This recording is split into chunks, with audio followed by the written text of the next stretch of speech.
देना। अब उनका अपना घर आजाद समाज पार्टी यहाँ मजबूती से काम कर रहा है और वो जानते हैं कि जब भी अन्याय होता है तो यही संगठन, यही पार्टी है जो इस अन्याय के खिलाफ लड़ती है। जब सब चुप बैठ जाते हैं तो वो आपने देखा कितने बड़े पैमाने पे यहाँ आए और अभी भी पूरी फोर्स लगी उनको रोकने के लिए कि वो किस तरह से इस कंपाउंड में ना आ जाए।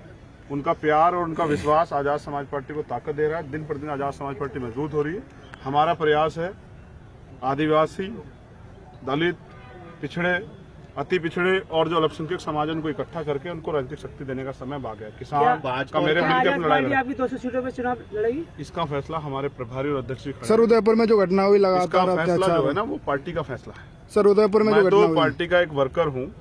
जो पार्टी का आदेश था, आज सम्मेलन था, मुझे बुलाया गया। मैं आज जो उनका आदेश होगा उसको हम लोग पालन करेंगे। मुझे लगता है आज प्रभारी जी आपको शायद कोई यहाँ के बारे में कोई अच्छी न्यूज भी देंगे। तो हमारा काम है इस अन्याय के खिलाफ लड़ना। और अभी एक हमारे लोगों ने पंचायत की, आपने तो किसी एक साथी ने सवाल भी पूछा था मुझसे, तो उस पंचायत के बाद पूजा भील के साथ जो अन्याय हुआ उसको किस तरह से जानवर की तरह काटा गया और बलात्रा की जो घटना है, ऐसी घटनाएं हो रही है तो इसका मतलब उस पंचायत के बाद भी हमें क्या मिला।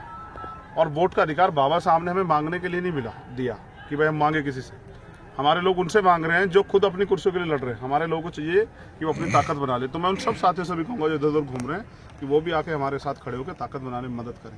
भाजपा और कांग्रेस की आपने बात की, तो क्या आजाद समाज पार्टी एक तीसरे मोर्चे के रूप में विकल्प? हम लगातार इसकी तैयारी कर रहे हैं, इसलिए हमने इन दलों इन वर्गों की जो पार्टियां भी हैं उनसे भी हमारी जो है लगातार हमारे प्रभारी जी की, अध्यक्ष जी की, दूसरे बीमारी प्रभारी सबकी बातचीत चल रही है। बड़ा सवाल ये है, अभी इंद्र मेघवाल के न्याय की घटनाएं, उसमें कुछ बहुत बड़े काम नहीं हुए।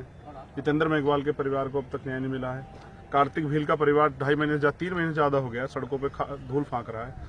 उसके बच्चे याचना कर रहे हैं लेकिन अभी तक कोई कार्रवाई नहीं हुई है। उसके बाद ओम प्रकाश रैगर का मामला हो और तमाम तरह से जो और अन्याय के मामले हैं जो रोज हो रहे हैं, चाहे सामाजिक असमानता का हो, चाहे उसके अलावा सामाजिक बहिष्कार का हो, चाहे घोड़ी से उतारने का, कुछ भी हो, उनमें भी कोई ठोस कार्रवाई नहीं हो। जो सरकार हमें न्याय नहीं दिला सकती वो हमें अधिकार क्या देगी? तो इस निकम्मी सरकार पर हमारे लोगों का भरोसा नहीं। इसलिए जो बेचैनी है वही बेचैनी जनता के विस्फोट के रूप में आपको देखने को मिली कि वहाँ पूरा प्रशासन भी फेल हुआ, सारे बैरिकेडिंग तोड़ दे गए और वो पूरा ग्राउंड खचाखच भरा हुआ था। वहाँ बैठने की जगह नहीं थी, ना खड़े होने की। तो जनता तैयार है बदलाव के लिए, क्योंकि जनता अब थक चुकी है इनके झूठे वादों से, झूठी बातों से। जनता अब इनकी बातों में नहीं आने वाली। क्या कह रहे हैं? 14 अप्रैल को जयंत जी और अखिलेश जी को साथ ले जाने का क्या रणनीति? देखिए, रणनीति नहीं है, हमारा प्रयास है कि हम सब लोग मिलके जो सामंतवादी और जो मनुवादी ताकतें हैं जो भारतीय संविधान को खत्म कर देना चाहती है, उन ताकतों को रोकने का काम करें। और इसमें हमने पहल की। हमने उन दोनों भाइयों से कहा कि आइए, इस बार सबसे बड़ा काम ये है कि 14 अप्रैल पे जहाँ बाबा साहब अम्बेडकर पैदा हुए, मऊ जन्मभूमि, हम लोग सब लोग नमन करने चले, क्योंकि वो भी इस लड़ाई को अब लड़ना चाहते हैं। और हमने इसके लिए सार्थक प्रयास किए कि लड़ाई लड़ी जाए। और ये लड़ाई तब तक चलती रहेगी जब तक असमानता की व्यवस्था खत्म ना होके और भारतीय संविधान यहाँ पूर्ण रूप से लागू ना हो। उसको लागू कराने के लिए हमें सरकार की जरूरत है, क्योंकि कानून सड़कों पे नहीं बनते।